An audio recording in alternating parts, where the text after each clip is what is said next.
Welcome to the Leading at the Next Level podcast with Dove Development and Consulting, the show built to provide ongoing support for your leadership journey. So in today's episode, I want to do something fairly unique, but it ties into so much of the work that Cindy and I do. Now, I'm doing this by myself. Make no mistake, if Cindy had the availability to be with me, she could add so much to the conversation. As a matter of fact, when we share any information that I'm about to run through with groups, we are very intentional that 95% of the time we're doing it together, because not only can you learn the content, you can see and feel it through the delivery because we're so different in the way we do that. Now, what we're going to look at is a very practical approach to this thing called emotional intelligence. And the reality is there's really a simple foundation for developing your emotional intelligence immediately. It's something that really baffled me for a long time. You don't need to look very far to find all kinds of articles and studies talking about how developing your emotional intelligence, or this thing called EQ that they talk about, it can really impact our effectiveness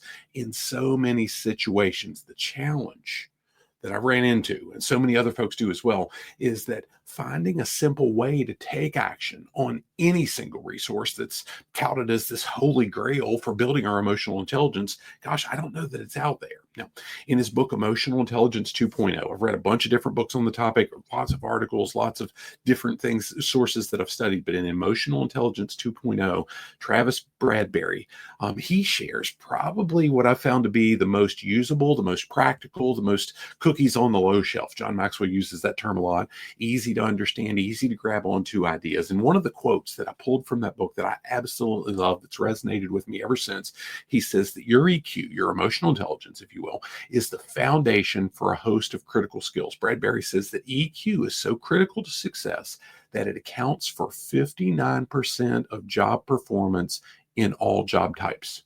All job types. We often hear people lumped into this individual contributor idea where, the idea is, well, we lock them in a closet and they never have any interaction with their peers. There's no other team members. And that's just not the case. None of us have those in our organizations.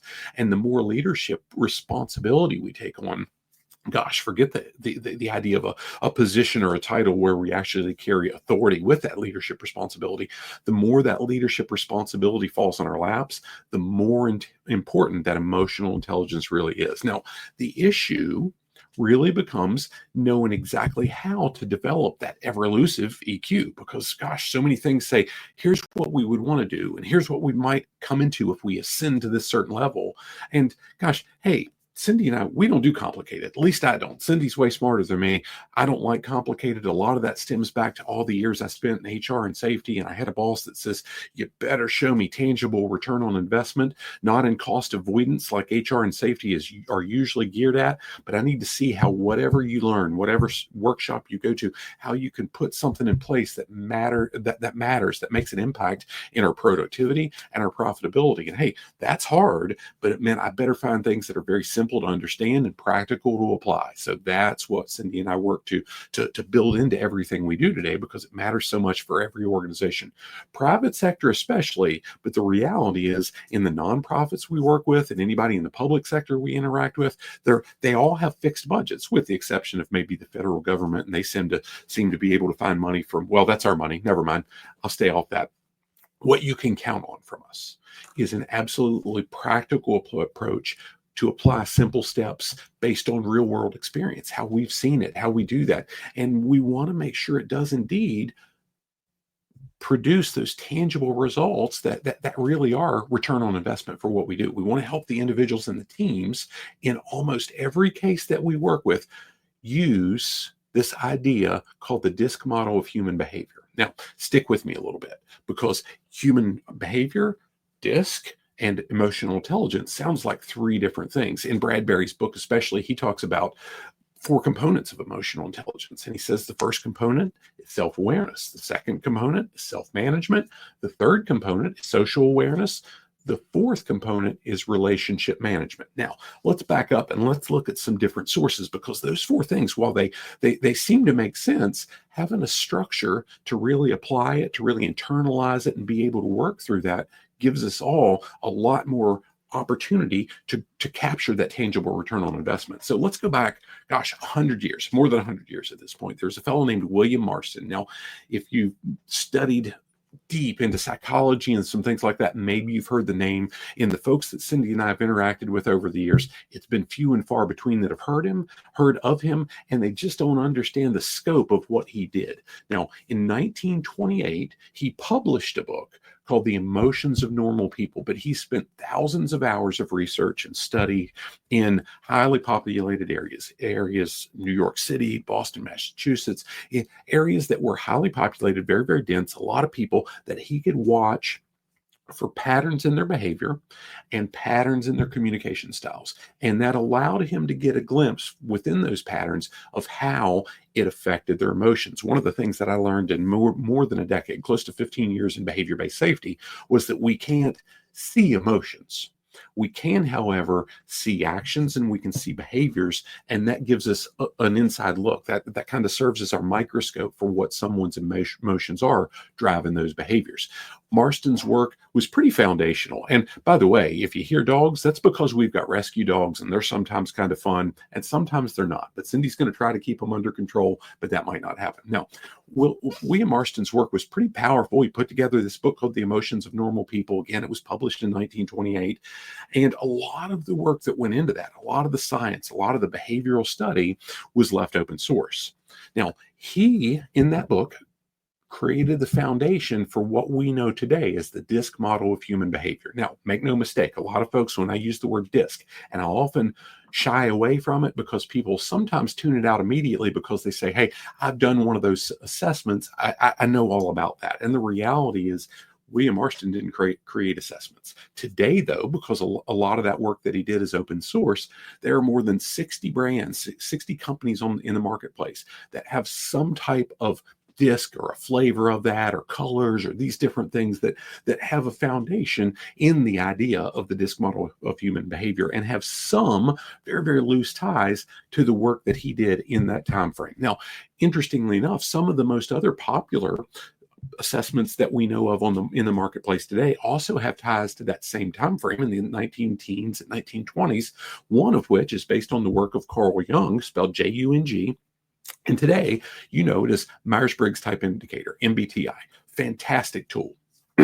Now, let me go back to Marston a little bit. Marston was pretty cool in that he used that work to really differentiate and see some different things. One of the things that he realized through what he was doing was in our behavior, in our communication, we could also see changes in systolic blood pressure, and that would allow us to detect some certain things. And that's kind of a giveaway word right there. What he used that for was to create the early versions of a polygraph. And interestingly enough, I've read and I've heard that the FBI spent nearly 2 decades trying to discredit the work that he was doing, to say, yeah, based on that systolic blood pressure, you can't prove or disprove that somebody's being honest or dishonest. And today we know that it's used all the time, whether it's admissible or not. It's something that's frequently used. It's frequently referenced. It's commonplace. But if we go back 100 years to when Marston was doing his work, it was not commonplace. It was something that he learned through that study that really created the foundation for that DISC model of human behavior. Now, Marston's work did one other thing that I guarantee you that you've heard of. And you've probably watched a cartoon, maybe seen some of the re-release movies, and it's something called the Wonder Woman. That was initially, the comic book was released in 1941. It was really based on the idea of our communication and behavioral style isn't based on gender. It's not based on heredity. It's not based on our nationality, anything like that. It's we are who we are. We came from the factory with a certain wiring, a certain style blend, if you will, to determine how we're going to communicate and interact with other people. And if you go back and watch some of the Wonder Woman movies, you can see that even in the most recent ones, the writers, the folks that made the screenplays, took Marston's work and they were able to capture the 4 primary communication styles that he references in The Emotions of Normal People and that we see in the DISC model of human behavior, to see the 4 different styles in each of the 4 main characters in those movies. So make no mistake here, as I'm sharing this with you, this isn't a pitch for one type of assessments better than the other. The fact is, there's a lot of great assessments on the marketplace, and we can do great things if we understand what they're for. Now, I'm going to come back to that idea with disc shortly, but first I want to stress I'm not pitting strengths finders or working genius or MBTI or anything like that against disc. That's not what it's here for. I was a carpenter growing up. I started as a carpenter when I was probably 12, 13, 14, working with my dad, and I did that through high school and the summers and whatnot. Foundational skill set. Absolutely love it. And I remember having this tool bag, and I still have one today just outside my office in a closet where I can pretend like I'm a carpenter here and there, where I've got a hammer and a nail puller and a tape measure and all these different tools that you use to be a carpenter. And for me, the importance of that was understanding that my hammer was never going to give me accurate measurements to know how long to cut something. If I'm cutting a board to length, the hammer wasn't the tool I was going to get that accurate measurement with. And the tape measure, well, maybe I could drive a nail with it, a small nail into soft wood. It wasn't going to work effectively. It wasn't something it's not what it was designed for. And that's the same thing with assessments. If we understand how to use the assessment, what they were built for, we have a much better shot at being able to get the best possible results with that. And that's where I became familiar with the idea of DISC, and more specifically, the scientifically validated DISC assessments that certain brands offer and some don't, quite frankly, and how when we understand that, it can give us a quick look and a quick understanding at outward communication and behavioral styles. And when we can look into and understand the model that goes into the science that goes into the model of human behavior that backs a scientifically validated DISC assessment, that can help us recognize it quickly, see it in the folks we interact with, and understand ourselves to a level that we could really do it. So understanding that model, that framework, if you will, for quickly recognizing our own primary communication style is very, very critical when it ties back to that idea of emotional intelligence. When we understand, and Cindy and I do, gosh, we're working through something right now for some different groups, some young adults, some high school age students, to where we can provide them with the tools, the simple understanding of that science that Marston based his work on, to be able to quickly recognize the communication styles of other people, whether they ever take an assessment in their life or not. It's that simple. And we usually do that in a 15 to 20-minute session, that if they take it to heart, if they internalize it, if they more importantly apply it, it's something that they can use in every human interaction that they have for the rest of their lives and get massive value with it. We do it with almost every client. It's just crazy to be able to see how quickly they can apply it and use it effectively for their workplace and even their personal interactions. So what that does is that gives us just that basic interaction.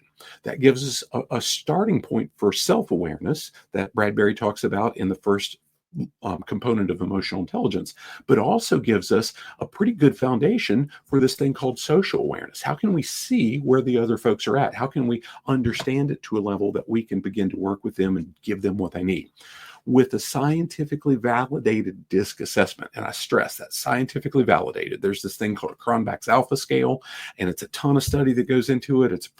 It really looks at repeatability. And anytime you have humans involved, we might look at the same group of questions 4 times in a row and pick one 3 times out of 4, and the other time we pick another. And that's just the way humans are. We vary a little bit in what we do, but the Cronbach's alpha scientific validation process really looks at repeatability and how statistically consistent is it going to be over time. There are certain brands that have not done that, and that's okay. That's their prerogative. Marston left the work open source. People can, gosh, if you call me up tonight and say, hey, Wes, let's create our own DISC assessment. In theory, we can. I don't want to go to all that trouble because there's good ones out there that are very, very low cost, and we got licensed with several different kinds, but we use one exclusively because it's low cost, it's scientifically validated, and it has a lot of other tools that we can use with the organizations that we interact with frequently, and we do. Now, the reality of that is when we take a very, very low cost, less than a combo meal at most fast food joints, a scientifically validated assessment, we can get a very accurate and complete understanding of our style blend and how that style changes when we're under stress, how our communication, how our interaction with other people is going to change, how it works for us, how it looks for us, and how others perceive us. And that gives us a huge starting point, especially when we understand what those drivers are in that stress and how we change. It gives us a strong starting point.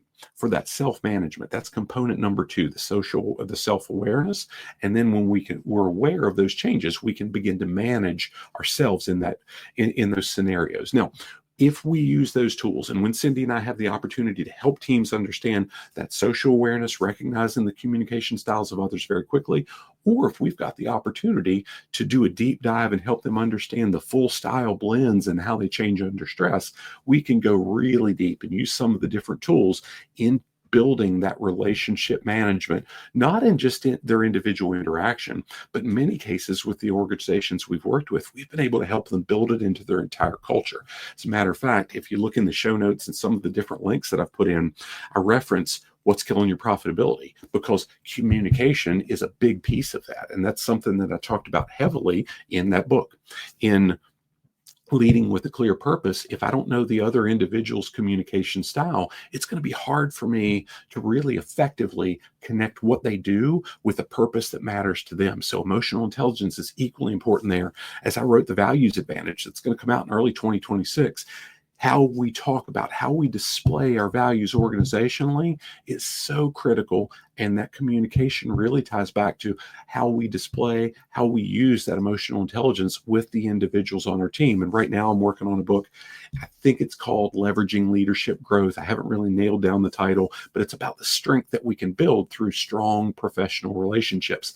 And hey, I'm going to be honest, as my communication has gotten better over the years, as I've understood other people's communication styles over the years, and that emotional intelligence thing, as I've been able to intentionally increase my own level of emotional intelligence, the mentorship I've received from others has been a much greater factor in my own growth. But more importantly, it's been something that I can convey to the people that I mentor in a way that they can receive it better and they can utilize it to give them better results quicker. That idea of emotional intelligence does indeed account for 59% of job performance in all types of work. And it really doesn't matter the industry. It doesn't matter the work we're doing, whatever. It's something that we can do in just about everything we do. Now, the reality is I would love to say that it's easy. It's not. There's a simple pattern. There's a simple foundation that we can put in place. And I'm thankful for the work that William Marston did with that, in that it's very easy to understand, but we've got to be very intentional in how we apply it. This has